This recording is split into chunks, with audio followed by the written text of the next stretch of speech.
Hello, welcome back to my channel. നമ്മൾ ഇന്നൊരു കോലൈസാണ് ഉണ്ടാക്കാൻ പോകുന്നത്.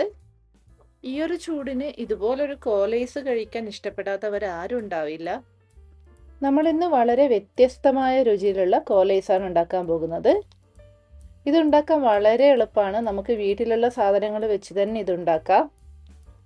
അപ്പോൾ ഇന്നത്തെ കോലൈസ് ഉണ്ടാക്കുന്നത് എങ്ങനെയാണെന്ന് അറിയാം. വീഡിയോ മുഴുവൻ സ്കിപ്പ് ചെയ്യാതെ കാണണം.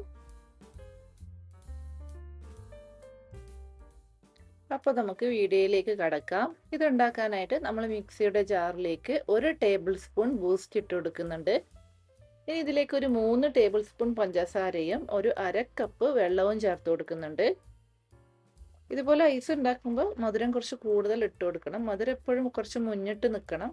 അപ്പോഴേ ഐസ് ആകുമ്പോൾ കറക്റ്റ് മധുരത്തിൽ കിട്ടുകയുള്ളൂ. ഇനി ഇത് നമുക്ക് നന്നായിട്ടൊന്ന് അടിച്ചെടുക്കണം.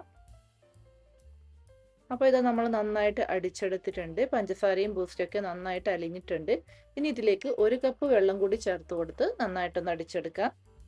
ഇനി ഇത് നമുക്ക് ഇതുപോലെ ഐസ് മോൾഡിലേക്ക് ഒഴിച്ചു കൊടുക്കാം. ഇനി ഐസ് മോൾഡ് ഇല്ലെങ്കിൽ നിങ്ങൾക്ക് ഗ്ലാസ്സിലോ അല്ലെങ്കിൽ ഐസ് ട്രേയിലോ ഉണ്ടാക്കാവുന്നതാണ്. നമ്മൾ പണ്ടൊക്കെ അങ്ങനെയാണ് ഉണ്ടാക്കാറ്. ഇനി ഇത് ഒന്നുകിൽ നിങ്ങൾ ഓവർനൈറ്റ് ഫ്രീസറിൽ വെക്കണം. അപ്പോഴാണ് കറക്റ്റായിട്ട് കിട്ടുക. ഇല്ലെങ്കിൽ മിനിമം ഒരു 8 മണിക്കൂറെങ്കിലും ഫ്രീസറിൽ വെക്കണം. അപ്പോൾ ഇതാ നമ്മൾ ഓവർനൈറ്റ് ഫ്രീസറിൽ വെച്ചതിന് ശേഷമുള്ള ഐസാണിത്. അപ്പോൾ ഇത് പെട്ടെന്ന് ഇനി വിട്ട് കിട്ടാൻ വേണ്ടിയിട്ട് ഇതിന് മുകളിലേക്കൂടെ കുറച്ച് വെള്ളം ഒഴിച്ചു കൊടുക്കുക. അപ്പോൾ നമുക്ക് പെട്ടെന്ന് വിട്ട് കിട്ടും. ഞാനിപ്പോൾ ഇതിന് മുകളിലൂടെ അതുപോലെ വെള്ളം ഒഴിച്ചു കൊടുത്തിട്ടുണ്ടായിരുന്നു. അപ്പോൾ ഇതാ നമുക്ക് പെട്ടെന്ന് വിട്ട് കിട്ടിയിട്ടുണ്ട്. അപ്പോൾ നമുക്കിതാ നല്ല കറക്റ്റായിട്ട് ബൂസ്റ്റ് വെച്ചിട്ടുള്ള കോലൈസ് കിട്ടിയിട്ടുണ്ട്. നമ്മൾ ഓവർനൈറ്റ് വെച്ചതുകൊണ്ട് തന്നെ നന്നായിട്ട് സെറ്റായി കിട്ടിയിട്ടുണ്ട്. അപ്പോൾ ഞാൻ മുമ്പ് മാംഗോ വെച്ചും ഇതുപോലെ കോലൈസ് ഉണ്ടാക്കുന്നതിൻ്റെ വീഡിയോ ഞാൻ ചാനലിൽ അപ്ലോഡ് ചെയ്തിട്ടുണ്ട്. അതിൻ്റെ ലിങ്ക് ഞാൻ ഡിസ്ക്രിപ്ഷനിൽ കൊടുക്കാം.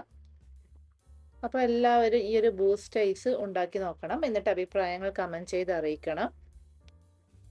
അപ്പോൾ ഈ ഒരു വീഡിയോ ഇഷ്ടപ്പെട്ടുവെങ്കിൽ ലൈക്ക് ചെയ്യാനും ഷെയർ ചെയ്യാനും സബ്സ്ക്രൈബ് ചെയ്യാനും മറക്കരുത്.